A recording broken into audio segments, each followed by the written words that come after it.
The Colorado Buffaloes had some new faces in the spring game this past week. I'm going to talk with one of them right now.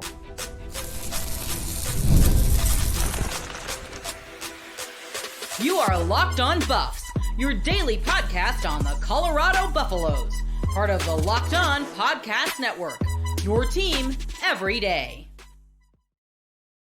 Welcome to Locked On Buffs. I'm your host, Kevin Borba. Today's episode is brought to you by Monarch Money. Take control of your finances with Monarch Money. Use code LOCKEDONCollege at monarchmoney.com for 50% off your first year. I'm joined by new Colorado tight end Zach Atkins. Well, I guess he's not new now. He's a vet. He's been there for a few months. Zach, thank you for joining us. We're going to be talking about all things spring ball, how it went for you, how the team's looking, your goals for next year, and then sort of Coach Prime's message to you guys throughout the year. So let's start off with the obvious one. How was your first spring game with the Colorado Buffaloes?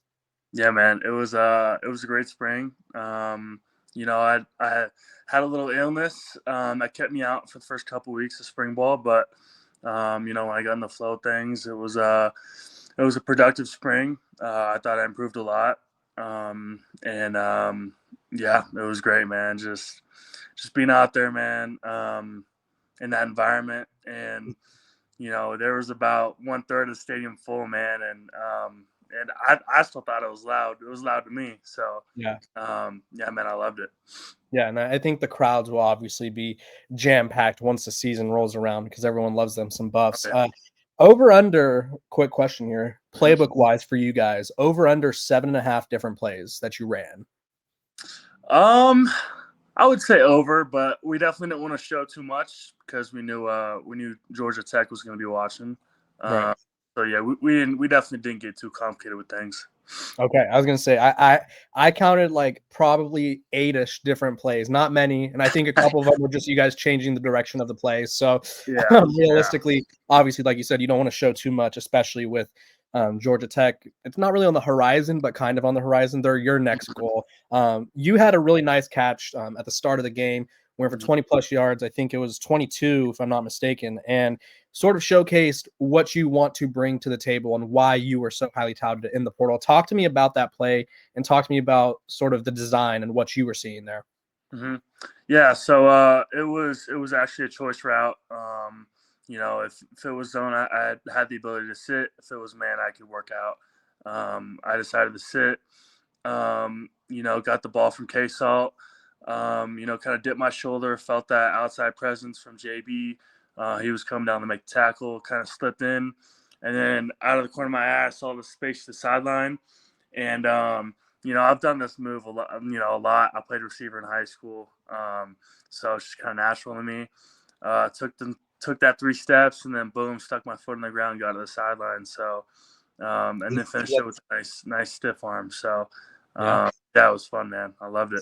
That the signature Zach Atkins move, a little head fake. Yeah, you could say so. You could say so for sure.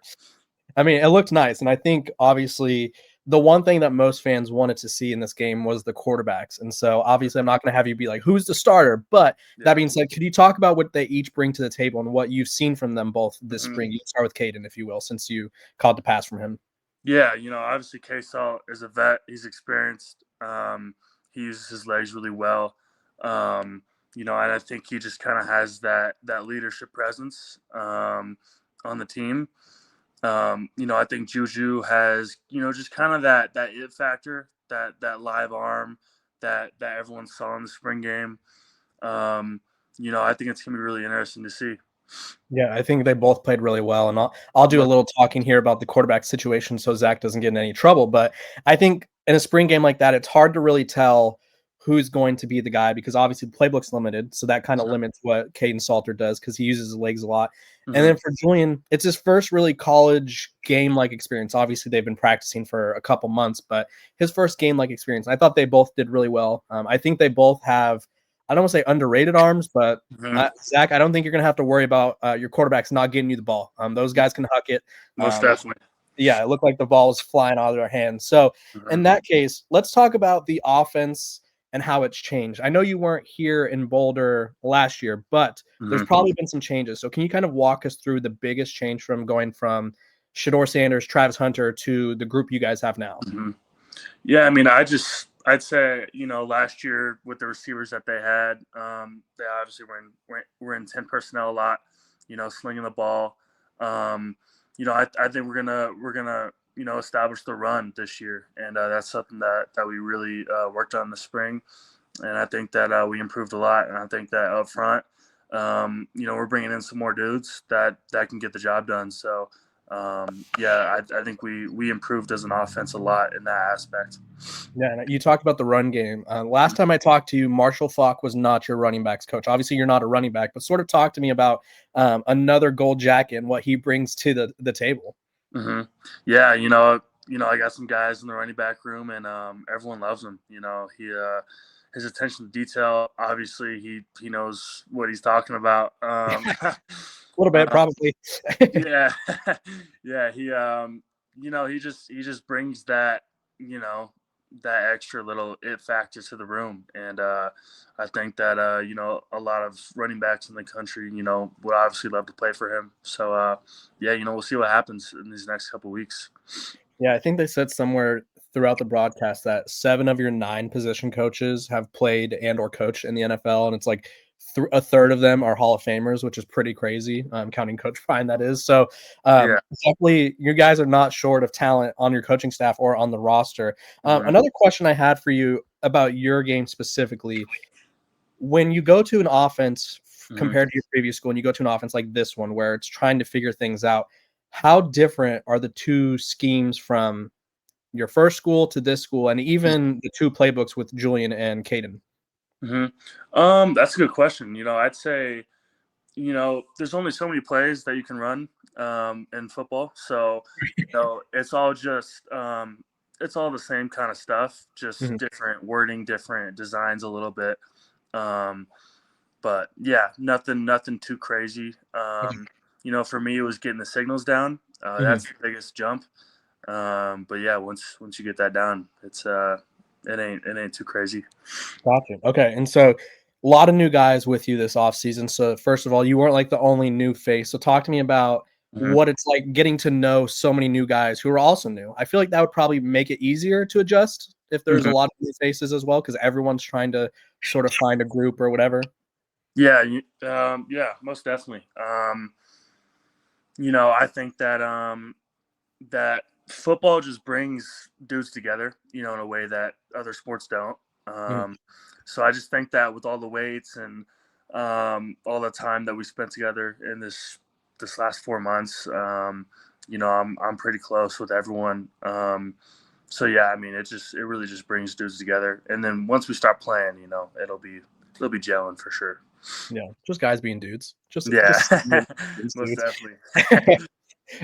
Talk to me, and because you guys got to work together in all sorts of alignments. I think Colorado probably does a really good job of mixing up the personnel groups throughout the spring. Talk to me about some guys who have impressed you on both offense and defense. We could start on your side of the ball. Just other players who you're like, wow, that guy's going to make some noise next year. Man, I'd say Juju, to be honest. Okay. He's 17 years old, should be at prom, and he's here working with us, and I think that's pretty cool. And he improved a lot from the start of spring ball to now, and obviously that battle speaks for itself. It's gonna be a good one. On the defensive side, man, I could say a few dudes. Man, I'd say DJ McKinney at corner really took a next step just from what I saw. I'd say Kylan Salter at linebacker had a great spring. Nice. That dude's a beast. I could say Quincy Wiggins at DN. So all those guys. Got the green dot, apparently, right? It looked like in a video he got the green dot, which granted, I poked a little fun at him because they show the video from well off, and Coach Prime's asking him, he's like, "Do you have your helmet?" And he's like, "Yes." And he's like, "The green dot." And he's like, "Oh, yes." He thought it was a trick question. No, yeah. You could tell he was a little thrown off by it. But yeah, it's nice to see guys like that come along.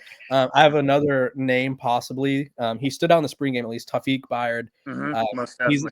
Yeah, he's a guy that came on the show, and I think he said he wanted to be a leader and he wanted to lead by example in his play. And I saw a bunch of tweets because not everyone's familiar with your guys' social media handles because I think that's what's on the back of your jerseys. So everyone kept saying number 9. Who is this number 9 guy? So can you talk to me about him? Because I think as a tight end safety, you guys have matched up quite a few times, right?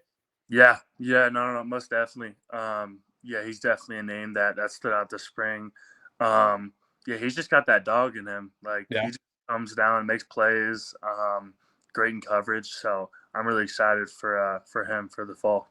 Awesome. And then in terms of, I guess, the coaching and the systems, what do you feel like you took away the most? Like what was the one thing where you like, okay, I figured this out this spring? Mm-hmm. I would say just my run game. Just my understanding of the scheme and my improvement in blocking has just got a lot better this spring. With the coaching and everything. Yeah, I mean, I think that was a big step for me. Awesome. Okay. Well, we are going to take a quick break. When we come back, we're going to talk about your goals for the next season and sort of get to learn a little bit more about Zach as he ventures out into his journey as a Colorado Buffalo. But first, a quick word from our sponsors. This episode of Locked On Buffs is brought to you by our sponsors over at Monarch Money. Ever check your bank account and wonder where did all my money go? Between dining out, online shopping, and entertainment, it's easy to lose track, and that's where Monarch Money comes in. Your personal CFO giving you full visibility and control over your finances.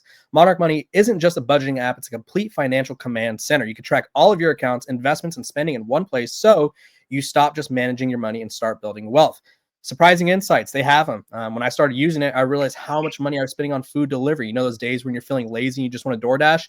Yeah, those days add up. And that's how Monarch Money can help you. They could be like, hey, you DoorDash 7 times this past week. Let's cut it back. So take control of your finances with Monarch Money. Use code LOCKEDONCollege at monarchmoney.com for 50% off your first year. That's monarchmoney.com, code LOCKEDONCollege for half off your first year. I'm joined by Colorado tight end Zach Atkins. Zach, let's talk about your goals for this upcoming season, right? I think spring, and feel free to disagree with me, but I feel like spring for you was probably getting acclimated, learning the system, and sort of introducing yourself. Now that you've done those things, what is next for you? Yeah, I'd say just help the team in the best way I can. I think I can make plays in any given moment in any play, and yeah, I mean, I'm so excited for the season, man. I'm so excited to show, what I can do on a national level. And yeah. In terms of performing on a national level, how do you feel like there's a little something extra for you to prove just due to like your recruitment, which we talked about last time wasn't the most extensive? Do you feel like there's a little bit of extra motivation there? What are your main, I guess, drivers, if you will?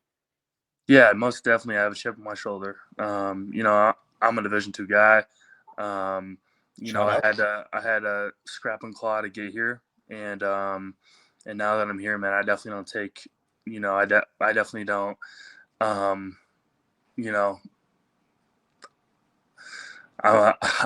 Sorry. I definitely don't. Take it for granted. Most definitely, and sorry, my dog's over there tweaking. That's okay. And featuring Zach Atkins' dog. Yeah, I definitely don't take it for granted. Yeah. Okay. In terms of goals from the coaches, have they sort of walked through what they want to see from you? Like spring ball's done, have they gone, okay, you did good here, here, and here, but we want to see you take this next step there? What was the feedback they gave you? Yeah, I think we're all on the same page. I improved a lot in areas that I wanted to improve in and whatnot. And yeah, I mean, I think we just keep building and keep stacking days and whatnot when fall camp rolls around. When fall camp rolls around, what are you most looking forward to? Because fall camp is give us a calendar estimate. When does fall camp start for you guys? Early August. Okay. Yeah, it'll go for about 3 weeks or so. Okay. And then you guys are right into game on, I think, the 29th or the 30th, whatever that Saturday or that Friday is. Talk to me about what you're looking forward to about fall camp, because was there an extra pressure for spring ball, do you think? Like, were you a little nervous at all? No, I mean, not too much, I was just worried about, just putting my head down and just getting better every day. Okay. And it's the same mindset when fall camp rolls around. So, really just really just get into the grind, and that's it. Okay. So you hear of all the time, there's like athletes who have a notes app as their screensaver where it's like, I want to do this, this, and this. Do you have like, you don't have to say them necessarily, but do you have like a set list of goals for next year where it's like, I want to hit this amount of catches for this amount of yards, maybe this many pancake blocks in the run game, whatever, right? Do you have a list of goals that maybe you're working through or sort of that you envision yourself reaching? Yeah, I mean, I do. I usually set them every year in the summer. Okay. I see how spring ball goes and what happened and whatnot, and then I set the goals in the summer for the season. So yeah. If you had to share one of them, which one are you most hopeful comes to fruition? I would say just being the best teammate that I can be, and helping the team, and just helping us get stack wins. That's my thing. I came here to win, and I just want to help the team. In terms of helping your team, sort of, is it difficult to, and I won't say difficult as in like it's hard to get along with guys, but there's so many new faces in the building. How are the vibes at first when everyone's getting to know each other? Like, is it something that you're used to? You're just sort of able to put yourself out of that comfort zone, or is it something that you had to get used to? Be like, okay, I have 90 something new teammates and I don't know any of their names yet. So, sort of walk me through like that aspect of becoming a better teammate. Is it just like it's easy for you? Is it something you work at? I think it's easy for me. Okay. It just comes naturally, just with getting to know the guys and just lifting together and running together, and going through some of the not so fun parts of being a college football player. But it's stuff that's needed for team building and whatnot. So like when we were going through all those military workouts and whatnot, wasn't the most fun during it, but after you look back and it's like, yeah, like, we definitely became closer because of it. Yeah, let's talk about those military workouts for a quick second. I feel like the only person I haven't seen struggle with those is Travis Hunter, which apparently one of the feedbacks I got from someone at the combine or the scouting day, your pro day, was he doesn't sweat apparently. So outside of Travis Hunter being an alien, let's talk about how difficult those military workouts are, because I think they make them extra hard. Are there certain goals that you guys have, or is it just like, hey, this is hell week and we want you guys to feel it? Yeah, I mean, I think that was more the mindset. Like this week's gonna be tough. Like, let's see who can get through it. Let's see who can excel with it. And yeah, that week was definitely not not for the week. Let's go least favorite military workout. Oh, man, I'd say when the Navy came, that Okay. was yeah. What was something they had you guys do? It was a lot of like stations, like time stations, and after every station we ran a lap around the track. So we ended up running about probably half a mile or so just on its own, like without the workout. Okay. And then all the workout stuff was about like 8 to 10 minutes or something, but a lot of like group building, group bonding stuff. So yeah, and I think and I talk about this on the show. Obviously, I'm not there doing the workout with you guys, thank God. But I think one of the things that stands out to me from an outsider's perspective, as someone who's not on the team, is I think there's an issue in all sports where there's like a mental toughness lacking. And it's not saying that athletes aren't mentally tough, but I think teams who struggle are the teams that let minor mistakes sort of impact them in great ways. And so going through a workout like that where it's absolute hell and you hate every second of it, and it's like, okay, we've done this, like we've been exhausted before, like it's the third quarter, I feel fine, right? It's the third quarter of whatever game. Do you think that, and did Coach Prime possibly say anything about this, where it's like, this is gonna suck, but you guys will like thank me later kind of thing? No, yeah, it's definitely that game mindset. Like what if we got to play overtime and you're gassed? Like, it don't matter. Like, we got to go win the game, and that's kind of the mindset with those workouts too. Yeah, and I think to make it more game like, you guys should do it with pads next year. Just my personal opinion. Oh, I don't know about that one. Just kidding. We don't need people dropping like flies, but no, it's interesting. It's interesting to see like the workouts, because obviously they're all very individualized, where it's like you're carrying weights, you're doing the farmer's carry, you're doing push-ups with someone else on top of you, or you're carrying a teammate. But it's also like a shared experience. And sometimes I think a shared experience of suck can lead to more bonding. And I think you guys did that fairly early into the spring camp, if I'm not mistaken, correct? Yeah, we did that in early March, I think. So Yeah, so it's like, okay, you guys may not know each other now, but Zach, you're gonna carry someone for 30 yards for the next 20 minutes. So you're gonna get to know them, right? And obviously there's not a lot of talking, but I just feel like it's probably an invaluable experience, and it's easier to say from someone who didn't have to do it and will never have to do it, but at least you guys did it, right? yeah, no, most definitely. It's definitely something that's just comes with the life. There's always going to be those tough workouts and stuff like that. But it's at the end of the day, you look back in it and it's like, okay, like I'm glad I did that now.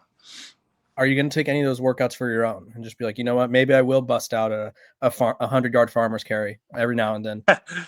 Nah, I'm more of a let's get in the weight room and pump some iron. Gotcha. Okay. Well, push pull day for you. Yeah. Hit some There legs.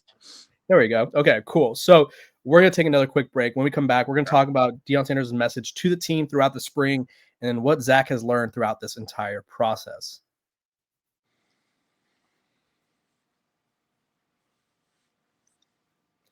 This episode of Locked On Buffs is brought to you by the Locked On Podcast Network. It's your team every day for free and available wherever you get your podcasts. So make sure to like, subscribe, and follow so you don't miss out. Zach, let's talk about Coach Prime's message. I think it's one of the more uniquely run programs in college football because we do get to see the behind the scenes stuff on Well Off. And I don't know how often you guys are watching that, but we get to see you guys struggle. We get to see you guys get yelled at. There was a moment, I don't know when the practice was, but it was the worst practice he had seen. And so you guys just took the pads off and started running. You're smiling. So obviously that was a memorable one. Let's sort of talk about that practice in particular. We don't have to necessarily say what went wrong, but sort of talk about the standard that he has for you guys and how that's been raised or maybe implemented. Yeah, he expects, the most out of us. And there was a point where, a lot of dudes weren't hustling on off the field. We weren't finishing plays.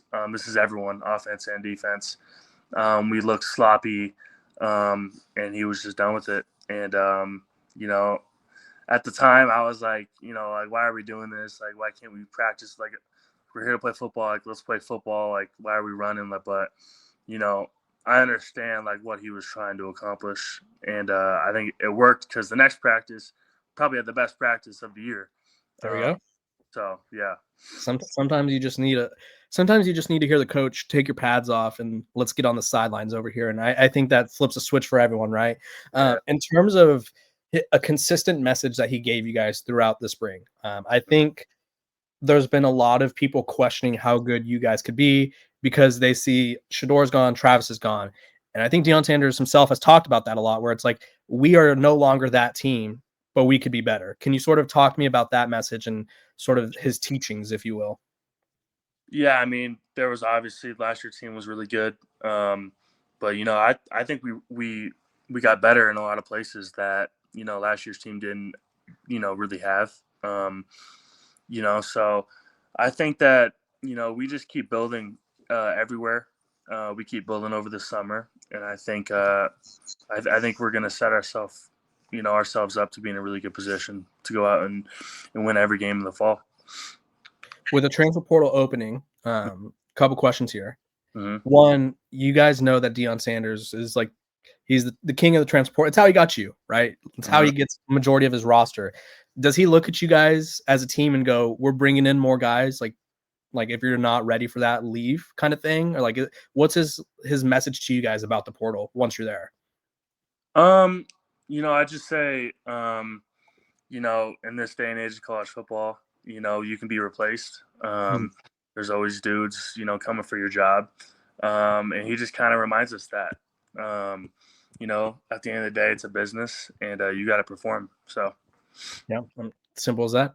In terms of, you talked about this day and age in the transfer portal, there's always a lot of, we'll phrase it as backdoor activities, if you will, back alley activities, where we obviously aren't supposed to know what's happening, but we know what's happening. Talk to me about what you've learned about the transfer portal as a whole, right? I think there's like, you got the perspective of like, you entered the portal, programs came after you, and now you've seen it firsthand where programs are coming after guys at all times. Is it crazy as a player to deal with that? Yeah, it is a little crazy for sure. Yeah, I mean, just to see some of my teammates, get allegedly sent contracts over the phone and whatnot. I just think that's a little crazy. We're just in a weird state in college football, to be honest. I think there needs to be more regulations, just overall. But I mean, it's a great time to be a player in college football. And yeah, I mean, I can't complain too much. Yeah, I think it's weird because on one hand, everyone's excited that all the players are finally getting paid, but on the other, everyone's like, "Can we chill a little bit? Like, can we pump the brakes a little?" Your teammate and left tackle, so maybe you'll line up next to him every once in a while. Jordan Seaton, he kind of tweeted about, or X posted, whatever you want to call it, about the portal, and he kind of said it's hard to build chemistry and like a team oriented vibe when everyone's thinking about themselves. Has he stepped up as a leader, even though he's a sophomore? Like, has he helped build that team up as one of the returners and key guys? Most definitely. Yeah, Seat's been huge this offseason and taking up a leadership role, and I think all the guys respect him, and we know he's a dog. So yeah, he earned that position. Cool. And I think with him specifically, is there something about him being like the highly touted recruit that came in, did his thing, and now he's stepping up? Does that make you respect him more in a way where it's like he's not only lived up to the ranking, but now he's sort of trying to live up to other aspects and fill other roles that are now missing? Yeah, no, for sure. I mean, he was a 5-star, right? Yeah. Yeah. So, he kind of made his own lane coming to Colorado. And, I think that's for other recruits, he does it. He did it. Now he's going to take a huge step forward this season, and he's already taken a step forward with the leadership role that I was talking about. So, yeah, I'm excited to see what he does next season for sure. In terms of like, you have him, you have a guy like yourself who's coming in, going to make an impact. What would your message be if there was a recruit or a transfer and they're like, "Hey, I'm interested in Colorado," because there's some big names out there floating around in Boulder. And what if they were just like, they shot you a DM and they're like, "Hey, dude, like, what's the deal here? Is it cool? Is it ridiculous? Like, what would your message be?" I'd say, yeah. I mean, I'd say if you want to come and be challenged and be pushed every day, and just come and get better, man. I'd say Colorado's the place to be. Obviously we're on national television all the time. And then with the YouTube stuff, whatever, like, your name's going to be pushed out. And for a guy like me, a Division II guy, I'm growing my following and whatnot. So, it's pretty cool. And, if you play well, if you're a dog, if you make plays, everything else is going to take care of itself. So, yeah. And I think part of that is the culture that Coach Prime has built. And this is your second program now, but you obviously were very highly sought after in the portal. Could you tell, or looking back now at least, could you tell the difference between cultures between programs and sort of why Colorado stood out among the rest? Yeah, I love my tight end coach here. I think he was one of the big reasons why I decided to come here, and just the opportunity just to come in and play and make an impact. That was for me. My biggest thing was the football first. Obviously, everything else is super cool with the fan base and the following and the national television. Like, all that stuff is great. But for me, it was the football first. So, and also the school. It's a great school. So. Yeah, great views too, Yeah, most definitely. In terms of, I guess, just how excited you are for the season, are you guys like in the GM right now talking about week 1 already? Like, how much are you looking forward to your first game as a Buff? Yeah, man. I mean, I just sometimes I go to sleep at night just dreaming about it, man. Just walking out that tunnel, packed stadium, the smoke coming out, man. Like, I've dreamed about this since I was a kid, and to Mhm. be here and to be in this position, man, I'm just extremely blessed. You'll Um, get to, you'll get to watch Ralphie briskly run. yeah, Briskly jog. yeah. But Have you raced Ralphie? have I raced Ralphie? I think we need to set that up. Yeah, man. Hey, I'm with it. But yeah, it's gonna be an unreal experience, and we're gonna go get that dub. So, Awesome. Okay. One final thing, and mhm. this is just sort of a message to fans looking forward to next season. What would you tell them about 2025? What to expect, sort of what to know about the Colorado Buffaloes and how things are different, how things will be. I'd say we're trying to take that next step. We're trying to build on everything that happened last year.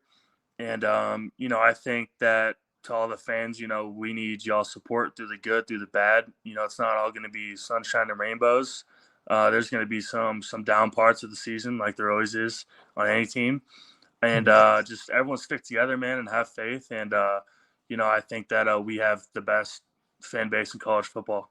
And, I think that we just need to everyone support all season long. So, Season is it feels like it's a long ways away, but it'll be here before we know it. yeah. August 29th, Georgia Tech, under the lights, Friday night.